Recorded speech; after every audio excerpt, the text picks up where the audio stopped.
the other games in there. It's a great game. It's a great gameplay. However, there's a lot of people interested in that, but it's the uniqueness of the idea, I would say. You know, it's the uniqueness that we're looking in.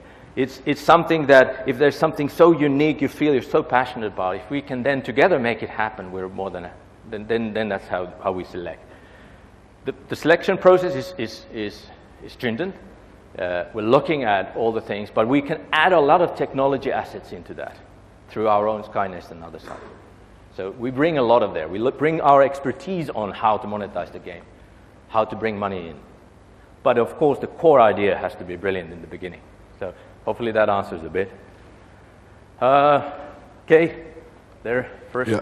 And then there. That's fine, if you want to start, please. That's okay. Okay, you don't have a mic. Well, you start first, and then here, and then Thursday. All right, so maybe I came a little late, but I wanted to know about a recent game that you guys did. I think you published it by the name of Retry. Mm-hmm. It's a very nice game. I actually love playing it. Could you give me a couple of features, how you went, how it all went about? Because I think it's published by another, that's made by some other agency, correct? No, it's level 11. Yes, yes. It's within us. Yes, correct. So, as they say, they're the guys next to Angry Bird guys. But that was good. I think the monetization on that with video ads is pretty good with the coin system. Yeah. So could you tell us a little more about that, how that goes through, how these guys approach you, what happens, what kind of features? It's within the company, so that's us actually coming. That's not a published game. But answering that, that's one of the sort of new era of the games we have where the advertising has been taken into account from the day one. Now, if you haven't played the game, I sincerely hope you will. It's wonderfully frustrating, but not that frustrating. And the advertising gives you the breathing space. Of course, you can buy the breathing space as well. The whole idea there was the sort of a retro feel to the whole game, bringing some. One part of the industry is going to more and more elaborate things, and sometimes the simple is good. And these guys just go, simple is good, because if I can just make people enough frustrated but rewarding at the same time, the game will be a success. It's been an editor's choice. We're extremely happy with the game. We're really happy with the game. But it started with all these things I mentioned at the heart of the creation. Hopefully that answered a bit. Sorry, I can't elaborate too much. I don't have that much time. Please, sir, there. Yes. So you have Rovio's Angry Birds, right? The Angry Birds brand is what Rovio is known for. You did try something else which was not Angry Birds rated. And so my question is that, do you see yourself as doing yourself something more than Angry Birds, like getting a new IP, new faces, new characters, or do you think you're just going to be staying with Angry Birds for some time? Because I know you have a lot more, you would like to do more apart from just Angry Birds, right? Okay, so in case you didn't hear, so we have Angry Birds. Are we staying with Angry Birds, or are we coming out with new IP? Was the question. It's a very good question, thank you. Obviously, in the early days of our success, we're just focusing on Angry Birds.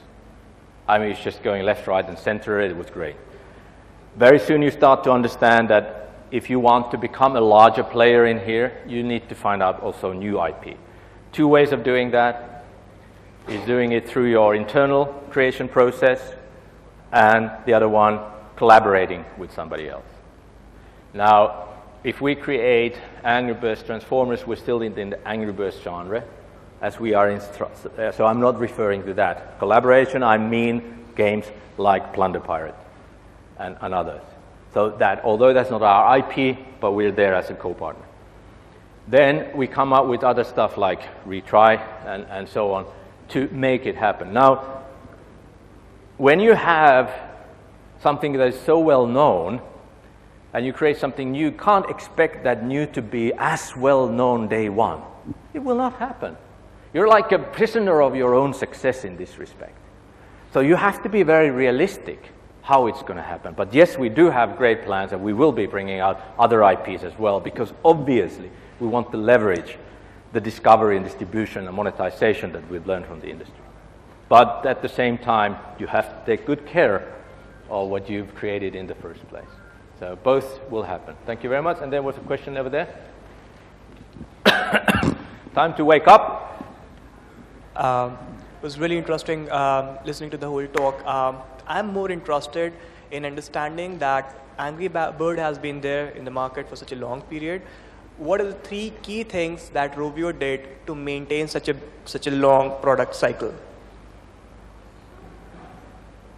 That's a tough one.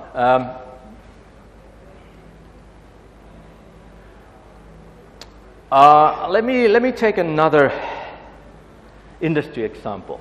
It's perhaps easier to do it that way. In marketing industry, in let's say fast-moving consumer goods industries, we have famous brands, and you have a brand manager. They create wonderful TV commercial for a product X. The first one that gets tired on that TV commercial is the advertising agents. They say, oh, we should do a new film. Second one who gets tired to that is the brand manager, him or herself. I say, I've seen that film too many times, it's boring already. The last person to get bored with that is the consumer. Now, companies in our industry make the same thing. You know, they look at that thing and saying, okay, well, this is it now. We didn't. I think we just continuously started to recreate and understand what more Angry Birds can be. And just, you know, you do something and it starts to become successful and you want to move to the next one. No. You also want to see how much more there is. And I think that's been the journey that we've had. We just understood that there's so much more that we can do with that one, starting Angry Birds Classic and then coming with all the others. Now, there's been some writing that we should reinvent a lot of things and mechanics. I fully agree, there should be more innovation. But at what time and how? And we're in that process. So we tend to be impatient in the industry. Oh, we should do something new now. But we have to look at the numbers. And only the numbers can decide when it's the right time to move. And that's sort of where we are at the moment. So we're looking at the numbers, and the numbers will drive our R&D and our new game generation within that franchise. More questions? Here and then over there. Sir, here.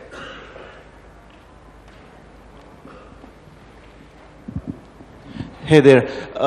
So I wanted to understand, because Angry Birds is such a huge IP, and you guys are piling on that with Star Wars and Transformers, you know. So when you have such huge brands, where's the value? The value comes from existing fans of an IP. Why would they download it? Or the value in your ability to hold on to the App Store charts, or value in Apple or Google featuring you? What's the value of having like multiple big IPs? You said 1 + 1 might be 3 here.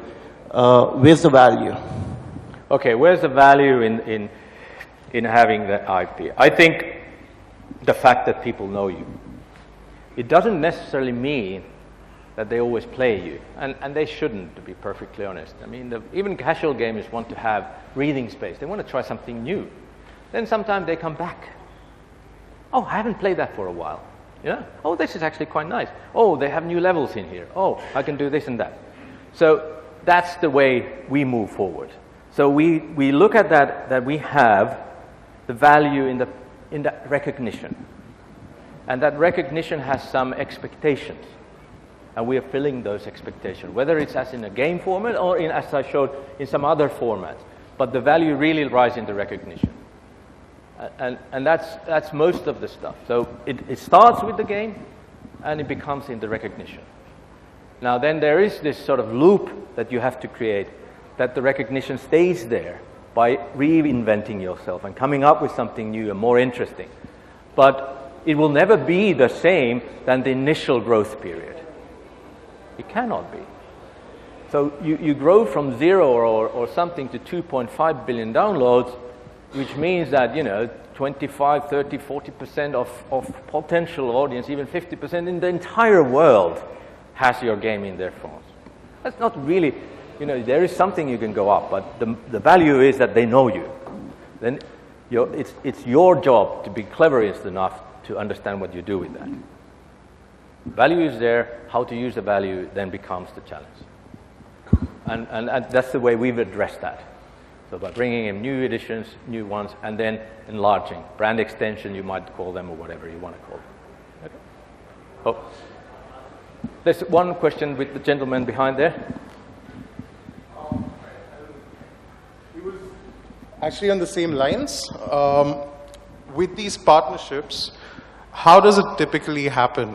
Does someone like Lucasfilms approach you, or does Rovio approach them that you can use this, you can use our game for your product? Or yeah, how does the partnering with other big brands of the world happen? Well, it can happen many times. With the Star Wars, we were the one who made the initiative because we understood that they don't have the audience they need.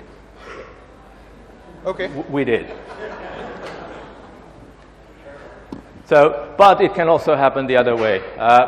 We have our time coming up. I don't know, do we have a time for one more question? Or one last. We have a very, very eager gentleman here.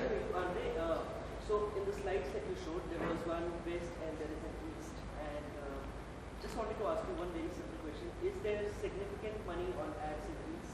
Okay. So I had this slide where you have west and east, and the question was, do we have significant money in the advertising in the pie in east?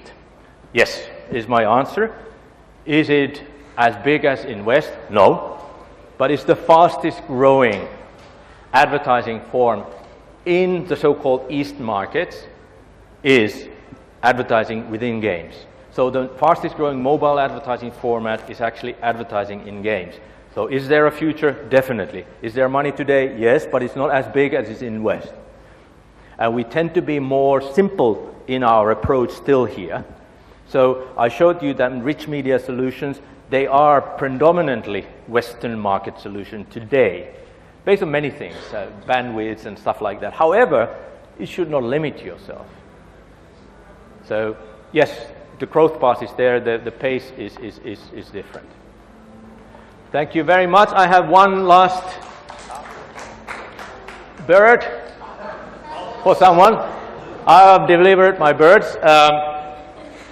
So do we have some final words? Thank you, Antti. I think it was excellent. The content was fantastic. And I think there are many key takeaways, but the important key takeaway I thought was the numbers that you shared with us.